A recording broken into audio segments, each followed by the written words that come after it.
We are being recorded. So this is the June 16th, 2020 Site Plan Review Committee meeting. And we are doing this virtually. And the first item on the agenda is 447 Boston Post Road East, Harrison Arms Apartment. This is a formal review, and they are trying to amend their plans to restripe and repave the parking area and reconfigure some of the parking lot. So I will turn it, if everybody can mute themselves, I will turn it over to Katie, and you can go ahead and start. Sure. Good morning, everyone. I'm Katie Unwright with Hudson. I'm here this morning to just talk to you about some of the changes we've made to the plans since our last site plan review committee.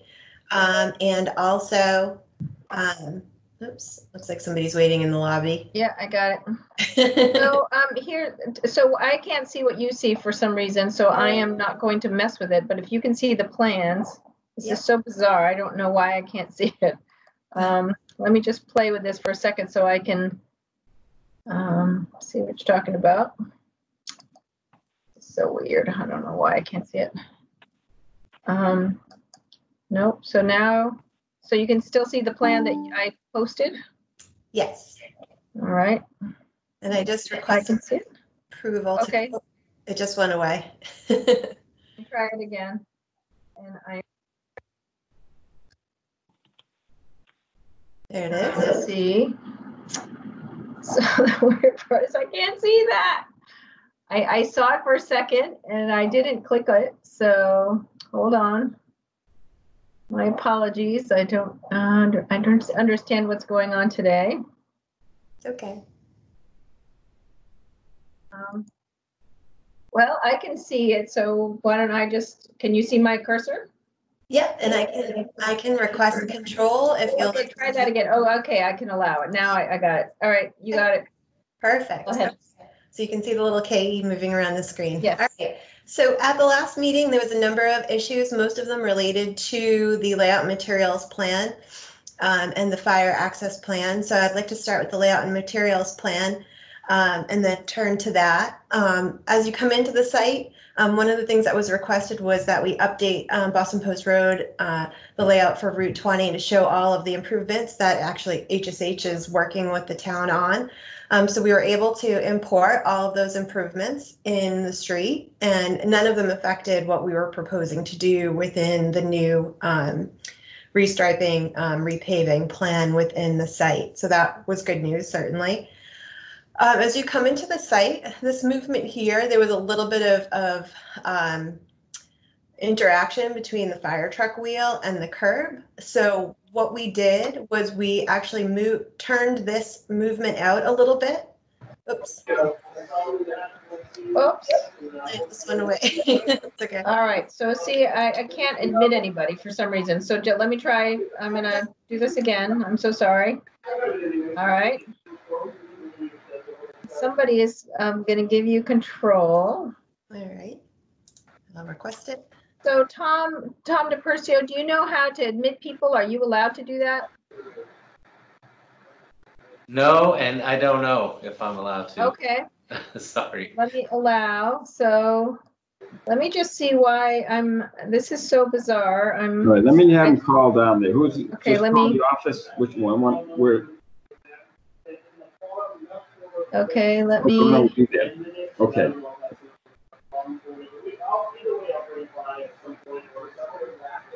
Okay, somebody has some. Okay, what's that number? Okay, now can you see this? Are you? Am I sharing? Oh, hi, Fred. You are here. No. Okay. It's blank. So now the question is, what are you seeing? A blank screen right now. Okay. Let me share again.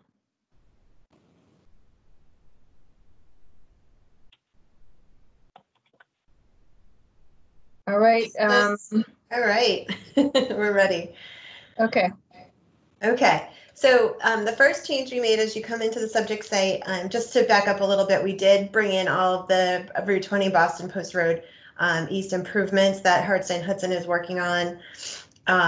So all of that is here in the grade in the background. None of this had, actually, if I request control, so my mouse. Yeah, I'm allowing you. There you go. There you go. So none of those inputs changed anything on our proposed plan, but they're now shown for clarity, and you can see all of the proposed improvements in the street. As you come into the site, one of the first movements was causing a little bit of an interaction between the fire truck apparatus and some curbing. So what we did was we changed the rotation of this and we turned it this way a little bit. So now that doesn't become an issue when we look at the fire turning plan later on. What that did was essentially traded some landscape space from this island to this island, and it brings the apparatus out and is able to access that curve more easily. We also added some handicap parking in proximity to building one and building 2. As you remember before, there wasn't any handicap parking in this entire area. And although the buildings are not accessible, it was requested that we make sure that the handicap parking was spread throughout the parking lot. So we were able to add some additional handicap parking in this area. As you kind of come to this area here, this sign was over here before, and it was causing some confusion as far as where this one-way do not enter was, and it was requested that we move it to the interior, the more interior landscape island, so it's a little bit more apparent that that is preventing this movement rather than preventing the movement going down around building 5. There was also some concern here with the proximity, the way we had the spaces, and there's a hydrant right here in this striped area. So what we did was we reallocated the spaces and moved the striping around a little bit so that we now have the handicapped accessible space next to that hydrant. So we're actually increasing the amount of space between that hydrant and a car door by allowing this area to be a larger striped area around that hydrant. And we realigned the spaces here so that we could account for that missing space. And then finally, what we looked at, and this was from our meeting with Conservation Commission, we put a guardrail at the end of this aisle. And what that does is it prevents, with some no storage of snow signs, which we're hoping will help prevent plow trucks from just pushing the snow right into the wetland at the end of this parking spot. So we're reducing the amount of pavement here pretty significantly, and we're going to loam and seed this area. And by doing so, we wanted to prevent future kind of access of this area, which is just adjacent to the bordering vegetated wetland here. So what we're showing is this piece of guardrail here, which will obviously be a physical barrier, and then with signs on it to remind the snow plows that they are not to dispose of snow in that area. And then Priscilla, if you can move to the fire truck turning plan, which is a few more. It might be all the way at the end. Yep, keep going. That is the end for what I have. So let me go back up. Yeah. Let me see where we put that. Here it is. Here it right is. here. Yeah. All right. So you can see this whole thing is bubbled because we ran the Marlborough fire truck through the site. So we input all the variables from the Marlborough fire truck provided by the chief, and we were able to show the auto turn for the truck now throughout the site. Certainly, as we mentioned before, fire access was really limited. And so what we've tried to do to the best of our ability is increase fire access where possible by minimizing and also minimizing the amount of impervious to the site and other permits that we would need. So this aisle here is new to the site. Previously, this is just a sidewalk and an area adjacent to the building. So there was no access around buildings 1, 2, and 3. In a forward motion, you would have to go through the site. You would be here, you would be dead-ended. You would have to come back around here dead-ended, and then certainly also here dead-ended. But what we've done is provided this continuous loop. So now you can enter the site, you can come along the sides and wrap around buildings 1, 2, and 3. You now have that continuous movement to get back out to Route 20. We had also tried to look at the potential of bringing these two lots together, but the building is just too close to the property line to allow for that. So we're hoping that this new auto turn movement satisfies the fire department and shows, some corrected access measures. We looked at all of the islands in the past to make sure there was no overlap throughout. And that is really, that I believe takes care of everything that we had discussed previously. Certainly if there's any additional questions or concerns, we'd be happy to answer them. Yeah, Katie, Assistant Chief Flynn here. Sorry, Chief Green couldn't make it at the moment. He's in a meeting I got to attend in a few minutes. Yeah, it looks good. I mean, it's really, really close, of course, in a lot of places. Hopefully the operators we have stay skilled at this. In the winter, that creates more of a problem because, in a bad winter, you're going to start getting snow that's, it could be a foot or more from curbs. Not uncommon, especially as successive snowstorms hit. They start freezing. Now the plows can't push them. So the snow removal operation is going to be meticulous about getting those curbs showing every storm to keep that clear. Understood. Yep. And certainly what we were trying to do is we obviously can't reinvent the wheel because all of these buildings are there currently. The pavement is there currently, the access is there currently. So what we did was try to expand on it as best we possibly could while keeping the parking counts, which are already below what's required by the bylaw, in place. So certainly I will reflect that to the property owner. And they're aware, being a new property owner, this was their first winter that they have had this property, and they use the same plow maintenance staff for a few of their properties. So I will relay that to them. Okay, thank you. Yeah, and that could also be a condition that's part of the O&M plan that we're going to be requiring you to provide anyways as part of the condition for a site plan. Anyway, so this is Priscilla, sorry. Sure. Any other committee members have comments or questions that you want to ask? I'll just go through. So Tom DePercio. Can you just go over, I think there was a couple of areas where you made some minor stormwater improvements. Can you just review those again? Sure. Patricia, can you go back up to the grading, drainage, and utility plan? Yep. Just hold on a second. No problem.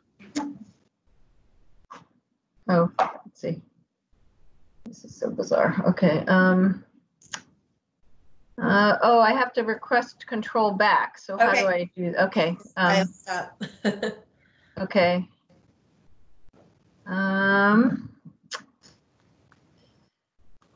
Can you scroll? Because all of a sudden I can't. Let me see if it'll let me get control back. If it'll let me. Oh, if I deny you, well, I can't even find my cursor. Oh my goodness. All right, this is weird. I have two screens that are doing two different things, and I don't know how to do this. Okay, if I deny you, can you help me? Because this is what the screen I'm using. Yeah. Back and forth. So how do I do? Okay, I see. All right. So you have to go back. Okay. I have no idea if this could even happen that way. I've never had two screens that were different before, so okay. All right, now I'm back. All right, let me scroll up. There we go. All right, so yeah, you can stop here. This is good. Okay. All right, I'm gonna request control just so I can point. Okay, I'll allow you. All right, now my cursor's back on my screen, so I'm good. Okay, so yes, so drainage improvements that we proposed as part of this. Certainly, again, we're working with. Oh, it just. Whoops! Hold on a second. I just have to invite IT in. For some reason, they're not in. So, IT. So Sue should. So I'll invite you in. So tell me how to, you have to be you. Okay. Because it wasn't on the calendar. Okay. Okay. Let's see. Let me just share again. Sorry about that. Technical difficulties here. Here we go. Go ahead. All right. Let me see if I can make my bar go away. In the middle. So what we did as part of the stormwater is certainly we were trying to look at making it as best as we possibly could with what we were dealing with. So currently there's only 2 catch basins in the parking lot and the entire project site, which go into the next door neighbor's plaza underground through this 18-inch pipe. So what we did was we called out for each of these existing catch basins to be replaced with deep sump hooded catch basins. That'll increase the TSS removal in these 2 catch basins. We've also provided the ownership team with an operation and maintenance plan as to how to take care of these 2 catch basins into the future. And then the rest of the stormwater is essentially coming down this parking lot and running off next to a piece of concrete that's here. And you can see that there's erosion in this area here. Down into the wetlands. There's erosion in this area down into the wetlands, and there's erosion from the end of this existing pavement down into the wetlands. So we wanted to prevent that from happening, but certainly we're kind of stuck between a building and a property line as far as, oh, let me request control again. Okay, there you go. Sorry about that. Yeah, sorry, I forgot to do that. So this water here flows down into this area. This area here is where we're having a problem right now with erosion. There's a problem with erosion here, and then there's erosion here. So what we've done is we've tried to essentially neaten those areas up and try to take care of those flows so that that erosion doesn't happen into the future. So this area here comes down here. We're now curbing this area so that the water will now flow down this riprap area here, which is currently sort of grassed, but mostly dirt hillside down behind building, excuse me, down behind this building and sits in this area and flows off into the wetland here. So what we've created is we've added riprap to this hillside to slow that water down. Certainly some sediment will fall out in this general area. And then we've provided this small little sediment forebay. And essentially this is what we have between the building and the property line. The property owner has decided that this door will no longer have vehicular access that's on the side of the building. There's access from other areas throughout the site. So although the door will stay there, there'll be no more vehicular access to that door. This area will then capture the flows that come down. The sediments will be able to fall out. And again, we've created an operation and maintenance plan for the staff to take care of this. Certainly also having it above ground is something visual that the maintenance staff will see.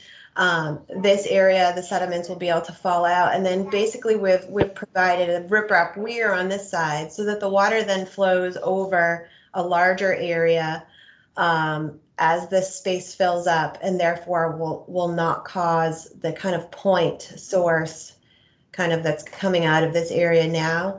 We've done something similar here, and because we were out of room on our property, what we've done is we've redirected the stormwater to this area here to bring it further away from the wetland. So this area is some brush right now, some small shrubs or some fairly large shrubs.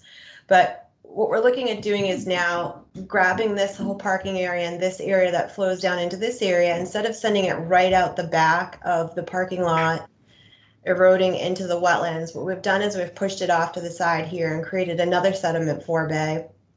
So again, the water will come through this riprap area, the water will have a chance to settle out and then overflow a riprap weir further away from the wetland to provide increased treatment there also. And again, just being an above ground best management practice, the maintenance staff who is on site will be able to be able to see that area, we'll be able to maintain that area more regularly, and will hopefully prevent the erosion that's happening there today.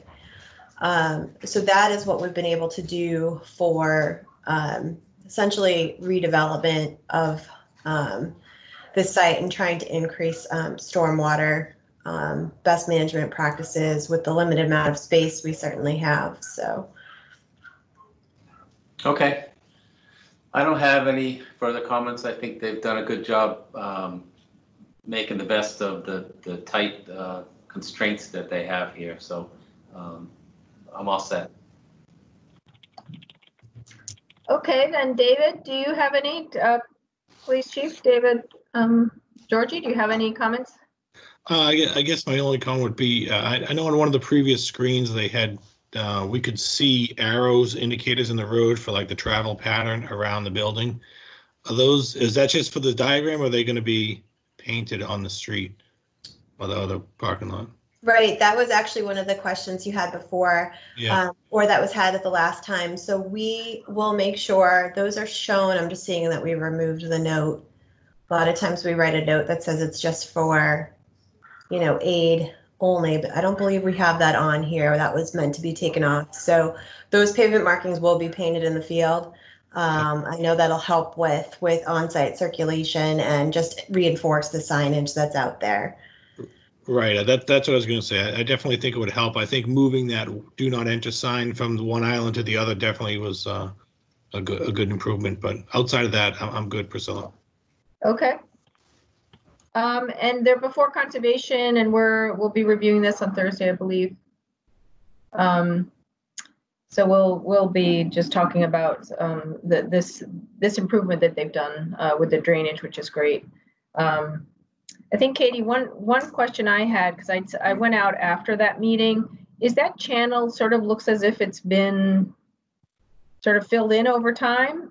I'm wondering if it makes sense. It's off your property, so I don't know quite what your arrangements are with them, but there's a way to sort of reestablish the existing channel. I know it's in the wetland area, but I'm thinking that we could consider that sort of a maintenance thing, and we could go out and define that area. I don't know if you've thought about that. We haven't. So this kind of encroachment has been a long-standing thing, I think. And so I know that the new owners, we're going to reach out to the owners there, and they're certainly looking to clean up this encroachment as part of this project. But as far as, what we do past there, we were looking to take this stuff out and loam and seed that area and kind of put it back. But as far as doing work further than that, I'm not sure that they've had that contact yet with the property owner. Okay, well, I'll look at it again before Thursday, and we'll just kind of look to see. I'm just a little bit concerned that the channel that's there is sort of flat, and it doesn't really have, so we can decide whether that's a good thing, from a dissipation perspective, or if it's a bad thing based on kind of the sort of how everything's going to drain again. So I'm going to go look at that again and just sort of see if there's some kind of improvements we need to make to make that all work. Okay. All right. So, and Fred gave his 2 cents. So any other comments from the committee, or do we think we're just about ready to have them finalize plans and sign them, as long as, there's no changes with conservation? The police department's satisfied. I think they did a good job. Okay. All Yep, right. that's fine with me, Priscilla. All right. So I will, so Katie, after our meeting on Thursday, if everything seems to be good, then we can, ask you for a final set of plans that has a signature block on the front page that we can sign. Great. All right. And then we'll issue you a conservation permit, but also a site plan permit as well. I appreciate it. Thank you all very much. All right. Thank Great. you. Good day. All right. I think I need to request control. Okay, Gary. All right. Thank you. Stop presenting.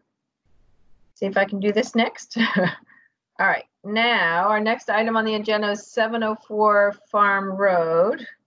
And whoever's on for that, let me see if I can share that file.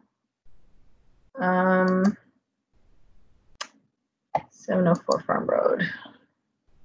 So let me see. Whoops. Try again.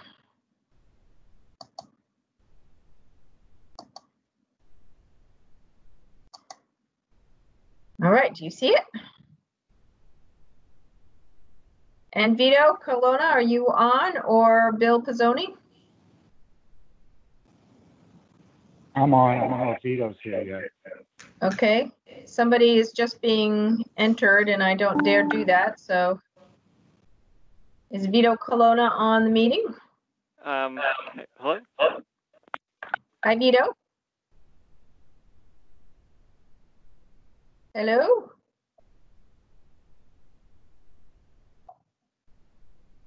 Okay, Bill's on. Vito Colonna. I think I need to Yep. move this. Vito's Just here. got on. Okay. Sorry, my phone just died. I just switched phones. Okay. So just show me tell me which screen you want me to show. I think these are the latest plans that we had with conservation that show the new wrap around the back of Yeah. the fire access. Yeah, and this is the we word I'm looking updated for.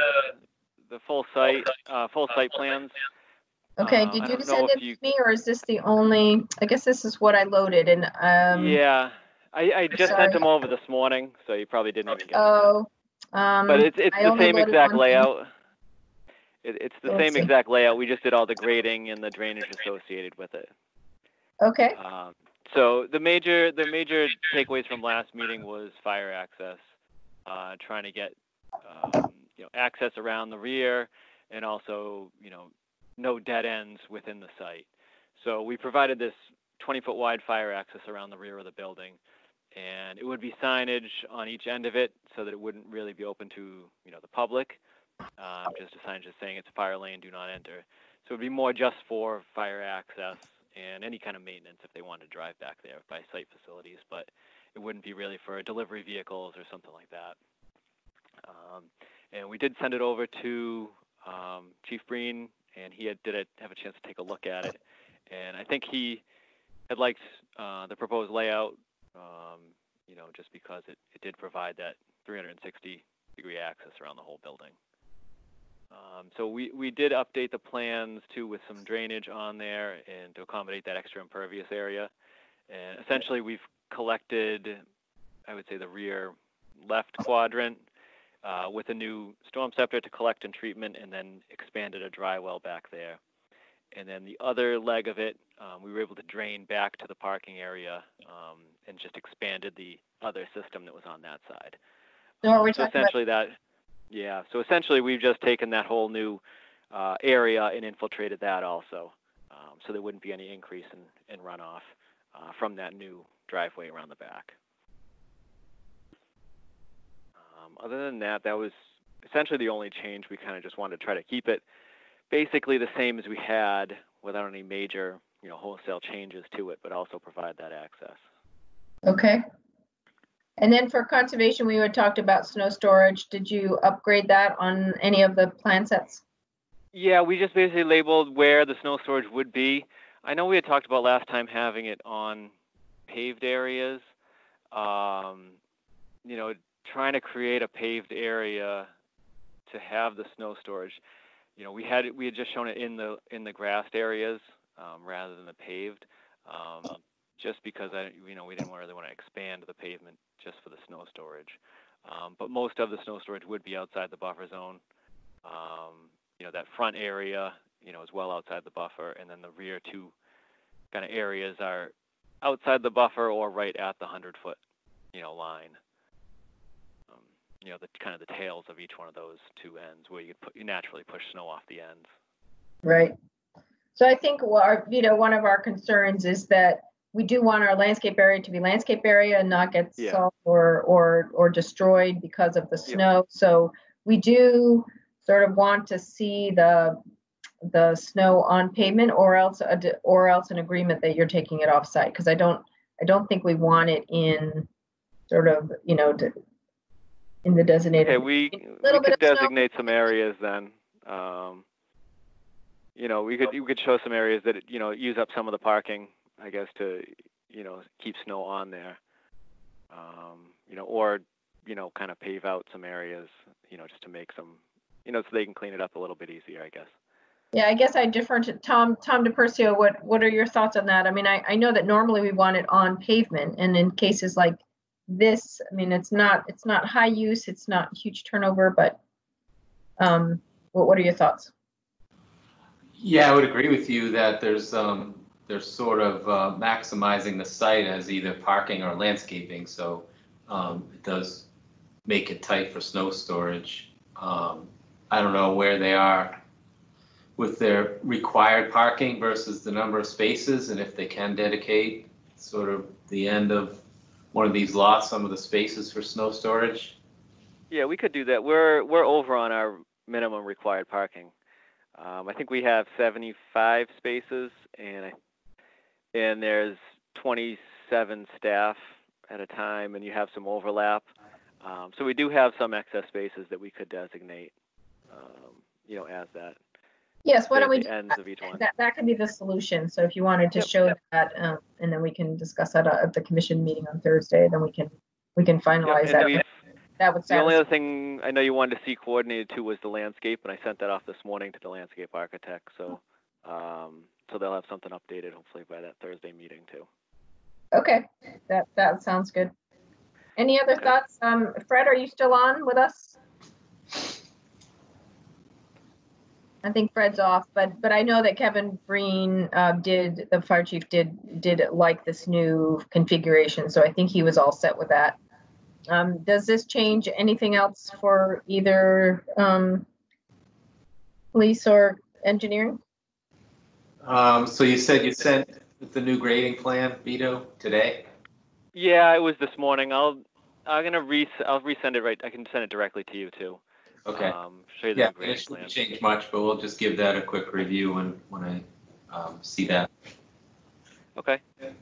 Yeah, and so we'll do a final review in conservation on Thursday, and hopefully can sort of adjust anything, and then the following meeting we'll just draft the conditions for that, and then if we're all set with this after that meeting, then we can generate a plan that we can all sign. But we'll have to review it and just get back to you to make sure that we're all set. But I don't think you need to come back.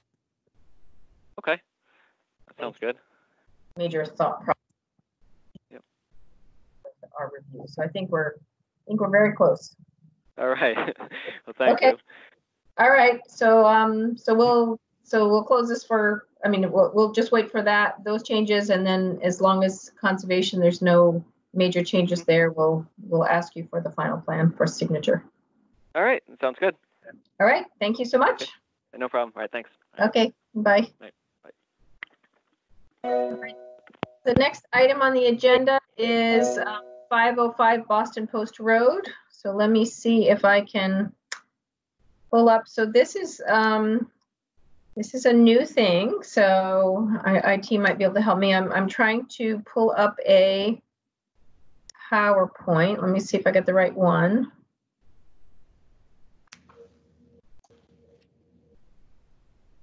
Okay, can you see that? Yeah. Yes. See a PowerPoint yet? Yep.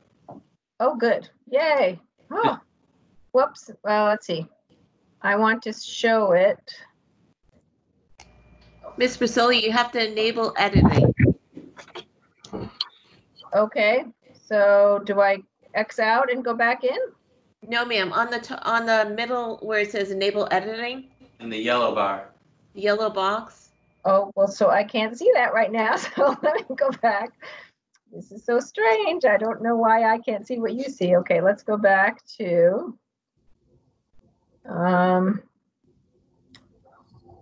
do this again. Okay. Here we go. Here. Okay. Let's just figure out how to do this.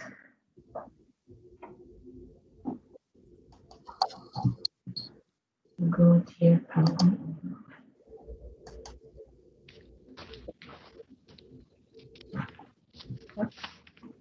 This one's sharing right now. See where it says enable editing? Oh, yeah. Okay. Whoops.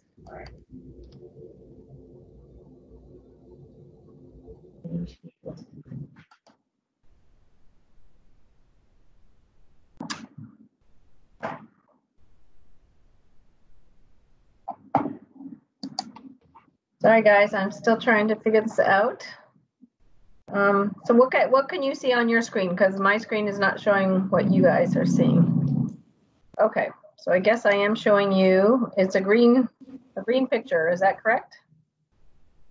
No, we got nothing. All right, let me try again. Now, do you have a green picture? Yes. Okay. All right. So if it's a full screen, then that's So I think it's Brian Falk, and you can introduce your crew. Great, thank you. And thank you for working with the PowerPoint. I haven't done a PowerPoint on Teams yet, so I appreciate it. And of course, I have another one for you for the next matter. Yeah, well, hopefully I can load it right. And just so while we're talking about technical fun, so you know, I had a home improvement project at my house start today rather than back in March when we thought it was going to start. So bear with me if there are noises in the background. I'll do what I can. So Brian Falk from Myrick O'Connell here on behalf of the applicant, Betty Naturals LLC. We have some members of our team on the call today, our principal, Jigar Patel, and joining us will be Eric Dias from Strong Point Engineering Solutions and Phil Viveros from McMahon Transportation, our traffic consultant. So this is an application pending before the City Council for an adult use retail cannabis establishment. This is in the Twin Borough Crossing Plaza on 20 West. We had our public hearing before the council back in January, and due to some of the COVID-19 delays, we will be before Urban Affairs next week on June 24th. So we're here to gather staff reports in advance of getting before Urban Affairs so they can begin their thorough review of the application. If we could just move to the next slide. Great. So just to refresh your memory, this proposed facility would be 2,400 square feet of existing retail space in the plaza. That's just slightly smaller than the Garden Remedies facility down the road. Like Garden Remedies, this is retail only, no cultivation, no manufacturing, no on-site consumption, retail only. The plaza has 78 parking spaces on site, which is more than the 65 retail. Following our city council hearing, we had a traffic and parking study done. This was before the pandemic. And the traffic figures are based on Garden Remedies in Marlborough and a similar retailer in Uxbridge. But the traffic counts were done back when these two facilities were among the only retailers in the region. So fairly conservative numbers. And we feel as though based on the traffic report, traffic impacts are going to be minimal, and we have ample parking at the plaza to accommodate the use. If we could just move to the next slide, please.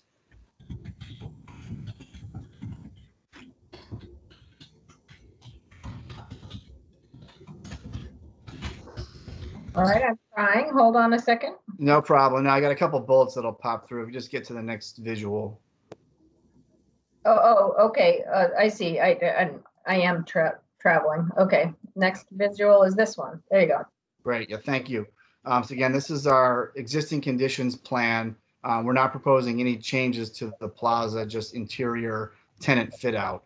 But we had this updated plan done as part of our application. So we have current parking counts from what's on the ground and the current layout of the site. If you just move to the next slide, please.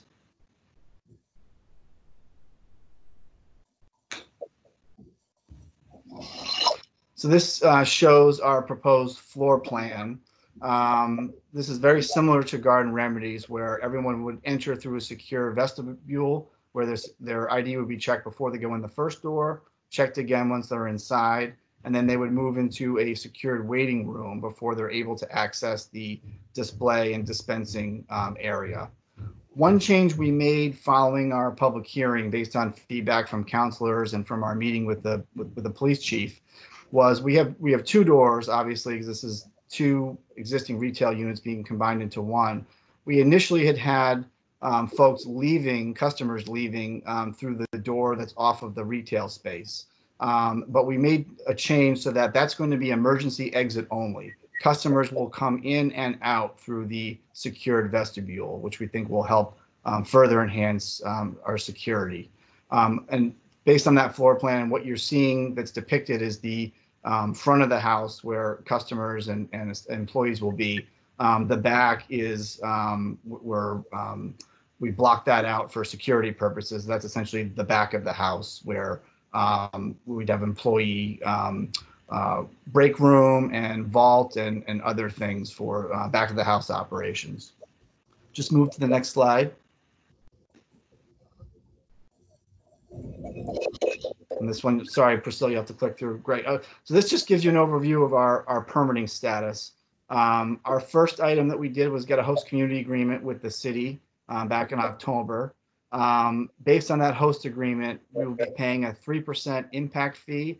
That's in addition to the 3% local sales tax. So we estimate that the revenues to the city will be approximately $300,000 each year from the host impact fee and the retail sales taxes. We next had our community outreach meeting in November. That's something that's required for our Cannabis Control Commission license. Next item, please. You can just advance through these, Priscilla, thanks. So we submitted our license application to the Cannabis Control Commission back in January, and now we're going through the local process. Special permit from the City Council. We'll have formal site plan review with this committee. We'll need an annual local permit from the Board of Health, and then finally our state license from the Cannabis Control Commission. So again, we're before Urban Affairs next week, June 24th. And we're hoping to have staff feedback for the counselors in advance of that meeting so they can begin their detailed review. With that, we're happy to take questions from the committee.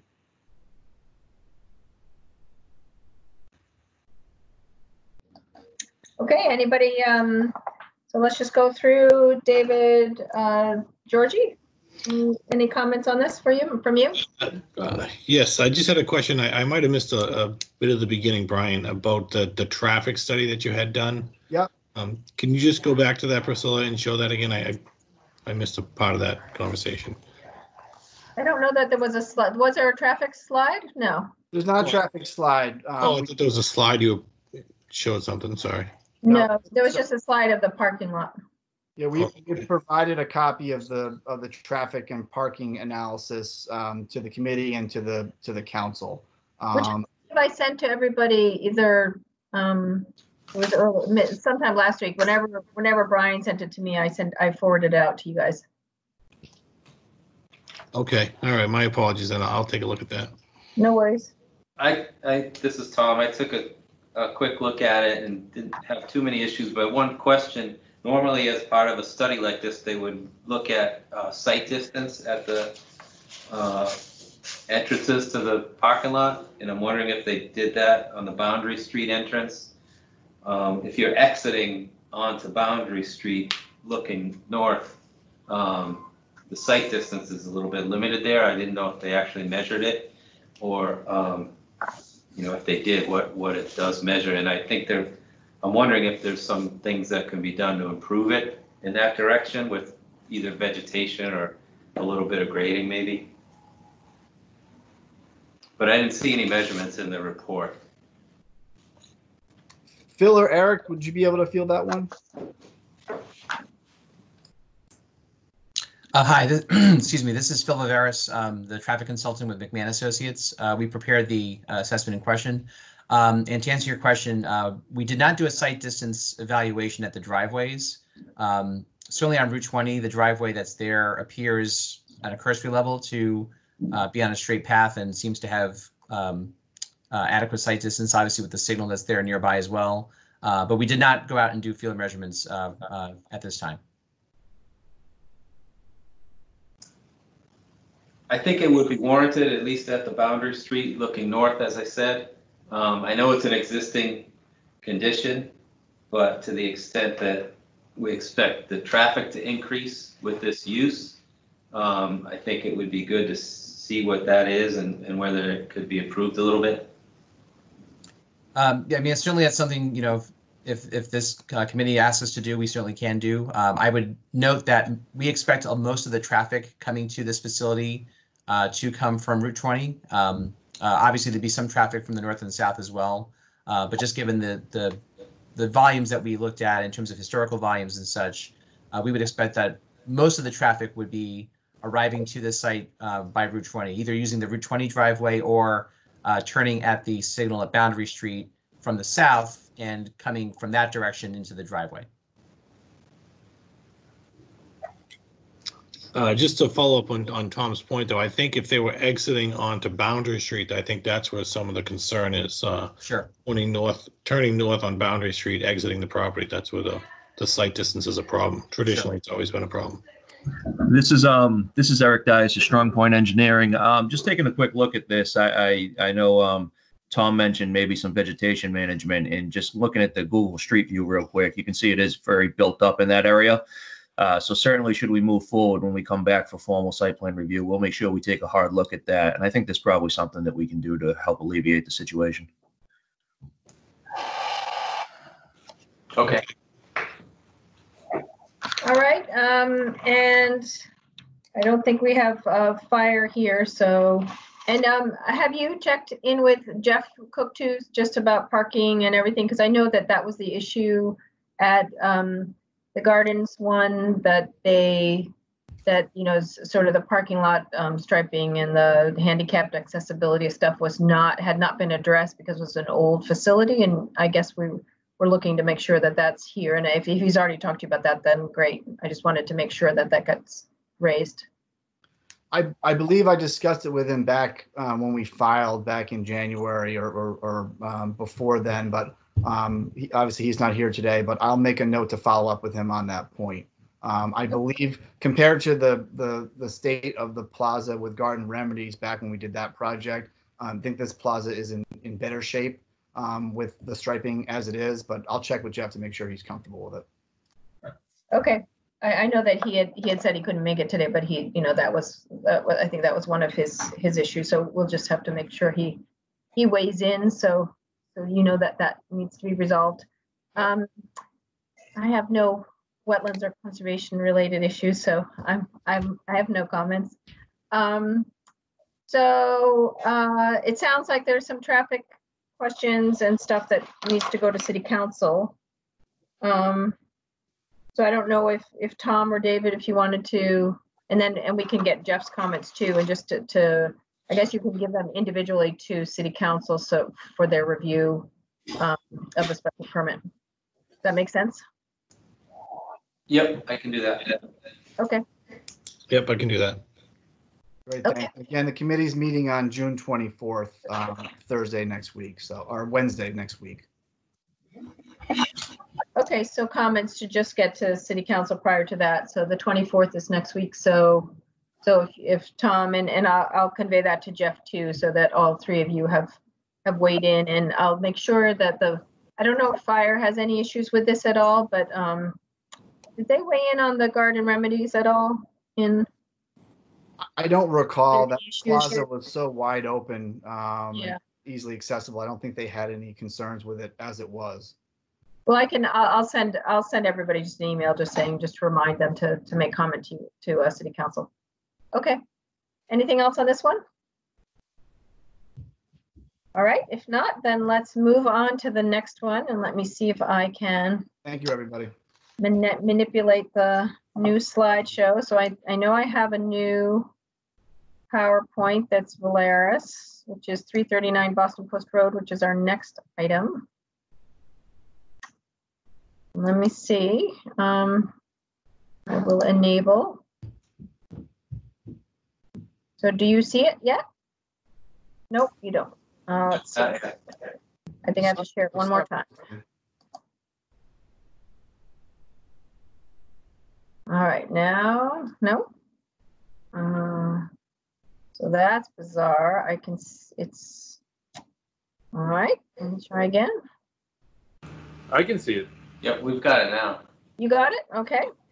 And do you see it as a slideshow, or do you just see it as sort of a? We see your whole screen. Okay, so let me see if I can do the slideshow this time. And, oh, this is so weird. I want two screens, and one screen is showing and the next screen is not. So I'm just going to look at I think, so you can see the screen that says project site, correct? Yes, correct. All right, go for it, Brian. I'm flying here. Thank you. Would you mind just backing up one slide, Priscilla, if you could? Okay, let me see if I can do that. All right, there you go. Thank you very much. Sure. Again, Brian Fogg from Ira O'Connell, appearing on behalf of the applicant. We were before you with this project a few times last year in the run-up to filing our various applications. Again, this is a 188-unit multifamily community at the old McGee horse farm. Given the site conditions and the zoning, this project requires 4 different city approvals, order of conditions from the Conservation Commission, and I believe we're almost done there. We have a continued hearing on Thursday, and I think we're fairly close to an order of conditions. Special permit from the Zoning Board of Appeals due to our proximity to the floodplain. That hearing is now scheduled for June 30th. Special permit from the City Council for the multifamily use. That public hearing has been continued to July 20th. And then finally, formal site plan review from this committee. Given the various continuances that we've had, we thought it would help make our remaining hearings most productive if we started going into sort of a deep dive on the details with this committee. This is similar to what you did for the Green District and some of the other projects recently, where we did a lot of the detail work in advance of the proposal getting to the City Council for its detailed review. I think we're off to a very good start with that review, thanks to the city engineer's May 25th memo analyzing our site plan. We don't usually have that level of feedback at this stage, so we appreciate Tom DePercio's work on this in advance of the City Council's hearing on July 20th. So our short-term goals are to iron out any remaining issues with the Conservation Commission application, and then also to get staff reports into the Zoning Board of Appeals in advance of its June 30th hearing on the floodplain special permit. And then longer term, to have staff reports in for the City Council so that we can get before Urban Affairs as soon as we can after the July 20th public hearing.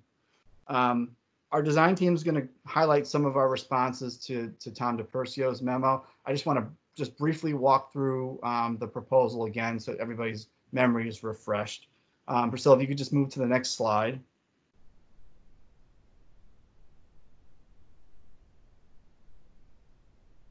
So again, this is a 188 unit high-end apartment community at the McGee property. All of the development work will be done in the project's existing built areas right along Route 20. 15% of the units will be restricted as affordable, and this is an opportunity zone development. Zoning requires that we provide 2 parking spaces per unit, which we're doing.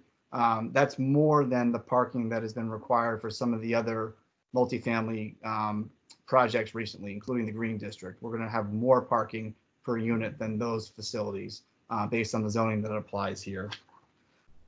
Out of the, as you can see here, actually, Priscilla, if you could just move to the next slide, please. Thank you. So out of the site's 26 acres, over 70% is going to be preserved as open space and landscaped areas.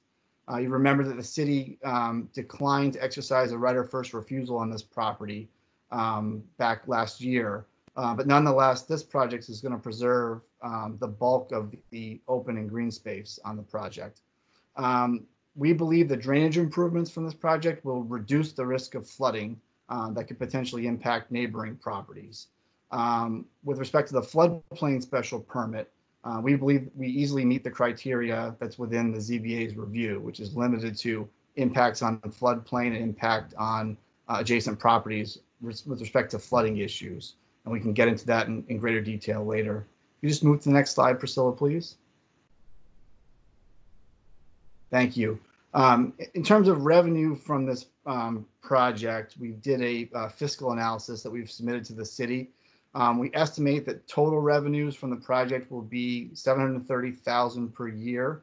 Our estimate of use of city resources is to the tune of roughly $200,000 a year. So we're looking at a net revenue to the city of over $500,000 a year from this project. This will be a revenue positive project based on the low number of school children that are expected to live at the site. So with that, I just wanted to turn things over to Tom Moran of Waypoint just to briefly introduce the company, and then we can get into a brief overview from our design team and then get into questions from the committee. Tom? Thanks, Brian. Good morning, everyone. I'm Tom Moran with Waypoint Real Estate Investments. We're a national company. We operate in, we have 5 regional offices. I'm out of the Stamford, Connecticut office. we're multifamily developers and owners. So we also do student housing and senior housing. This is a project we are very excited about. We've had Marlborough on our radar for some time now, so we've put a lot of thought into the site plan that we're going to be presenting, and I've spent a lot of time, I guess, fine tuning it since we were last in front of the committee. So I appreciate you having us this morning. Could probably show some renderings we have for the project if you can go to the next slide, please, Priscilla.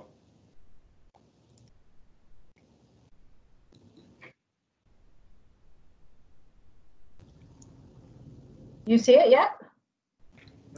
I'm on a bit of a delay, so it might pop up in a second. Does anybody else see it? Yep, I can see it. Okay, good. Sorry, I'm a little bit slower. Okay.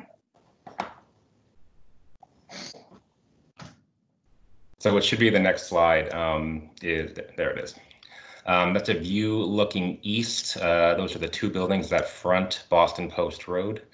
Architecturally, the intent was that we would provide a modern farmhouse theme, and the intent there is that we pay homage to the site's historical use. So that was a concept our architect came up with, and we thought it looks pretty good. We have two different color schemes. So if you go to the next slide, that'll show our alternate color scheme.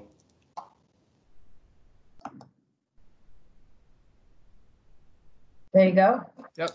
And the building shown here is building 400, which is going to house our interior amenities.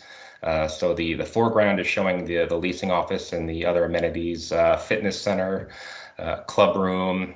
Those are all at the southern portion of the building, I suppose, where the pool is.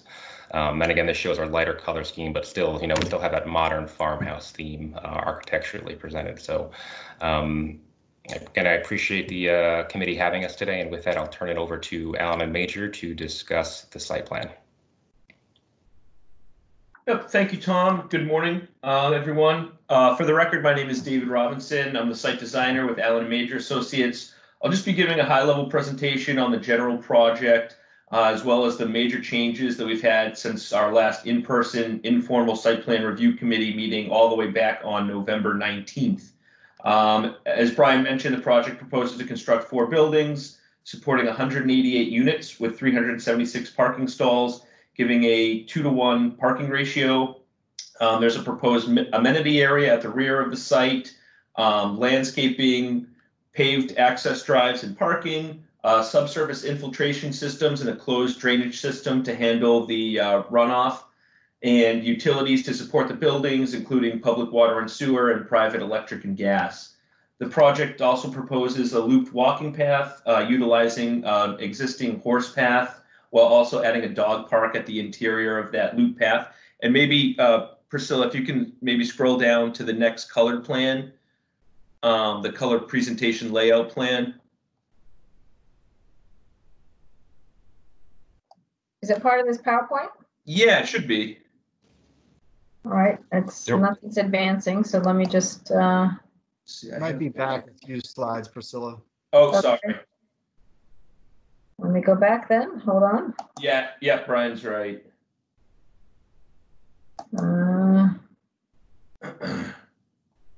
Well, for some reason, it's not advancing.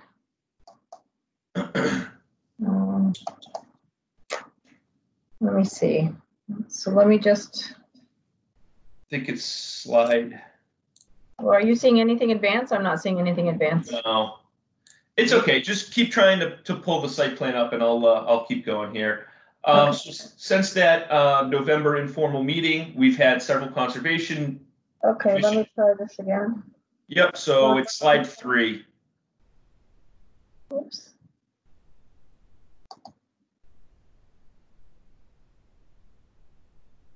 I think you can just click on it on the left there, slide 3. What are you seeing? Okay, hold on. Oh, slide 3, I see. Perfect. Are you seeing slide 3? Can you see slide 3 or not? Not yet. It's okay. Hold on a second. Let me just see if I can.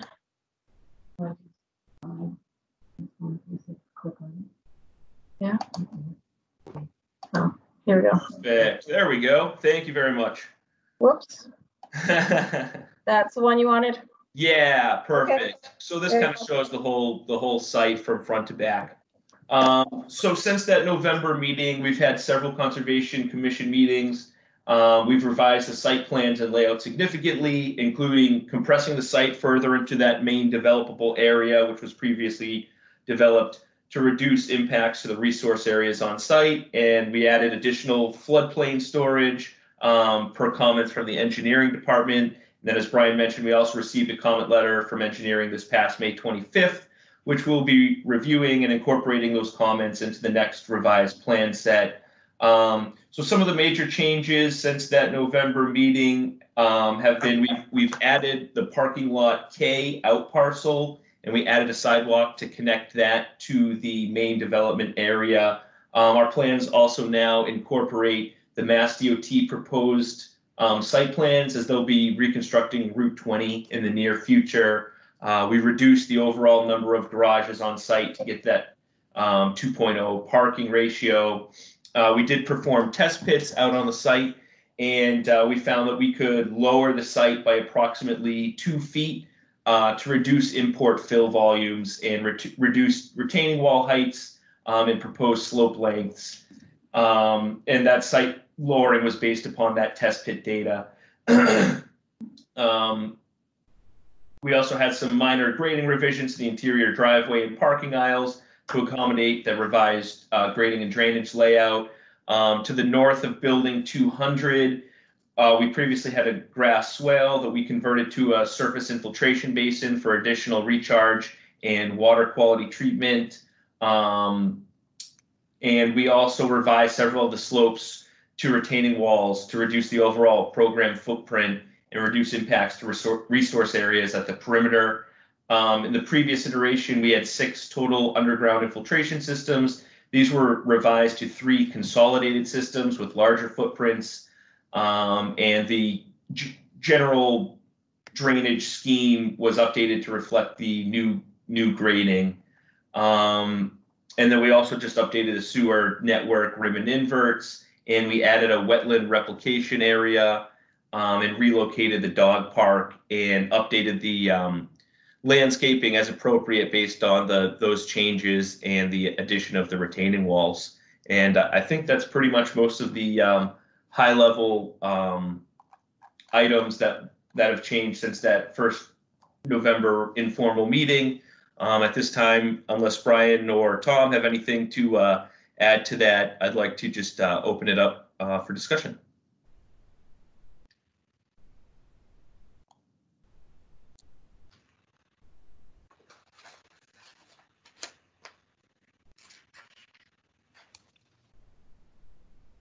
Can everybody hear me?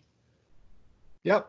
It's David Georgie from the police department. I'm just wondering, I'm not going to speak for Jeff. I know we had talked about that second parking area further down 20. Is that incorporated into the parking space numbers you were saying for 2 for each resident? Yes. Okay. And Tom, I guess my question would be,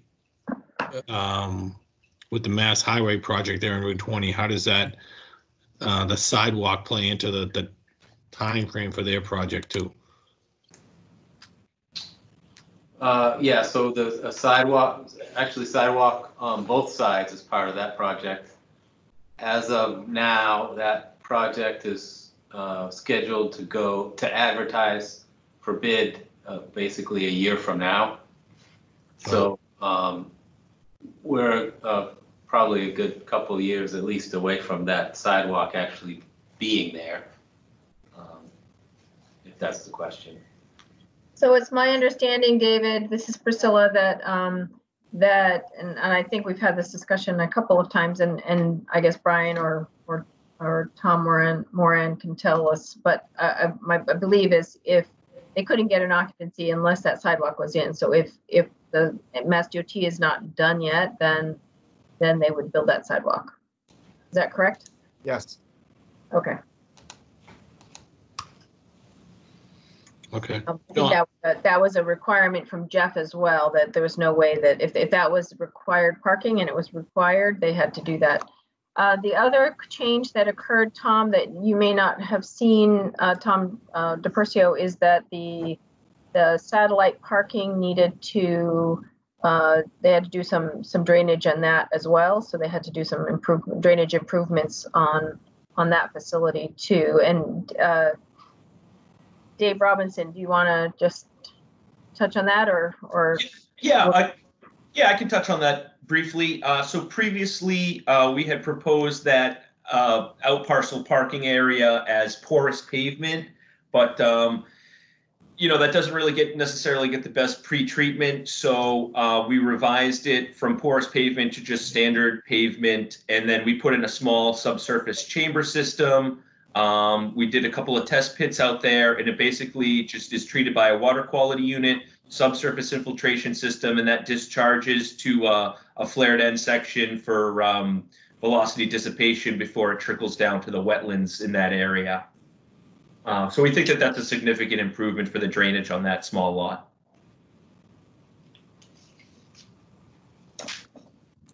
Yeah, I did read through the response letter that they had addressing comments that I had made, and also DEP's comments, and I guess I'm in general agreement that they've made some changes to address those comments. I haven't reviewed the drainage analysis in detail yet, so I don't have anything right now other than it does appear that they have addressed the comments that were made before. Okay, and Tom, I have a conservation meeting on Thursday. Do you think you'll have it reviewed by then, or should we try to continue that again? I'm just trying to figure out timing wise what makes sense. I think it makes sense for us to get your comments before we sort of continue to review. So you could just give us a ballpark if you. Yeah, I can shoot for getting you comments. It would probably be not too far in advance of the meeting, so I'm not sure how helpful that is, but I can have it for Thursday. So Dave Robinson and Brian Falk, what are your thoughts on that? If we need, we sort of need Tom's input to continue that meeting, and if I don't know how productive it will be unless there's some other stuff that we need to talk about. I'm inclined to move forward on Thursday, and we appreciate Tom's work on this and getting comments by then. His memos are usually very clear, so we should be able to digest it very quickly on Thursday. So we're happy to proceed if we can get the comments, before the meeting. Okay, well, we'll keep you on the agenda, and we'll just see how far we go. That's all. Right. Any other comments on this plan? Obviously, the next step is that we need to make comment to ZBA and then to the special permit process in July. So it sounds like engineering and conservation have the most to do. And I guess the question is, I don't know where Jeff is with comments, so I will touch base with him and make sure he's generating comments. So we'll all just know that July 20th is the deadline for special permit, but ZBA is June 30th, so next week. And again, ZBA's scope of review is fairly limited based on the zoning ordinance. It's just floodplain impacts from the project. So I think a lot of the issues are sort of exactly what Concom is also looking at in terms of drainage impacts. So it may be a pretty efficient review.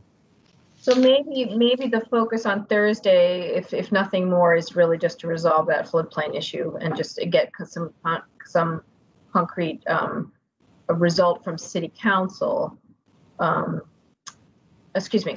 Conservation Commission, to make sure that the Conservation Commission's on board to give comments to ZBA. So that would be the what I would suggest. Yep, that works great. Okay. And so just a question, any of the other comments or questions related to utilities or traffic, site access, those comments haven't been addressed yet? I just want to make sure I'm up to date on what's been submitted or resubmitted. If you're talking about the comments from the May 25th letter, then no, those have not been incorporated yet. Okay. Okay, just making sure. And Tom, just to clarify with Tom DePricio, it seems like those kinds of things would need to be addressed so that you can clearly respond to city council, to give comments to city council on special permit. So those are sort of critical pieces, not so much for conservation and zoning, but definitely for city council. Correct. Okay, good. All right then. If there's no other comments on this, Tom, did you get the revised plans? I think it was in a Dropbox thing, and I don't know if everybody opened that. And I guess the question to David Robinson is, do we have the most up-to-date plans? Was it in the Dropbox, or is there something else we should be looking at? The most up-to-date plans were in the Dropbox. Okay. I'm not sure I saw the plans in there. We also dropped off hard copies to the town hall after that. Correct. So the problem is, it was in the supplemental information, and it was at the very, very end, Tom. So you had to go through like to page 420 or something to get it. And today I was trying to upload it, and there was no way I was going to load that whole 427 pages stuff. So, so it's at the very end. So David Robinson, if you could please just send us even if it's in a Dropbox, just the plans so that the site plan committee can just look at that. That's not combined with all the supplemental information Concom has, because it's just a very cumbersome document. Yep, I can make sure that happens, and moving forward, we'll be sure to separate the supplemental documents from the site plan so that it's a little bit more manageable. That would be very helpful. Thank you. Okay. Sounds good. Yep, I can get that over to you today. Okay, that sounds good. Anything else from anybody on this one? Sounds like we still have a few more steps to go, but so we'll try to resolve the floodplain stuff sooner than later so that can at least be resolved, and then as we move forward, we can address all the other things. All right, if that is all, I think we are done. The projects under review are Hayes Memorial Drive. We're not quite ready to review that today, so they're going to be submitting some additional changes to those plans. And I do, David, that's your other hat you're wearing. So, do you know when those will be provided to us? So right now with that project, we're in the process of kind of talking to the fire chief and the building commissioner about the two items that came up last time. So I don't have an exact deadline, but there's not very many significant changes moving forward with that one. Okay. At this time, we're mostly going to look at we're on this agenda for Concom this Thursday. Yes, you are. And we're going to see what comes out of that first, and then we'll kind of roll everything together. Okay, that sounds good. I'm sure there'll be some comments that come out of Thursday's hearing for that project. Correct. All right then. So unless there is anything else that the committee wants to talk about, I think we are done for the day. Thank you all. Appreciate it. All right. Thank you, guys. Thank you. Okay. Thank you. Thank you.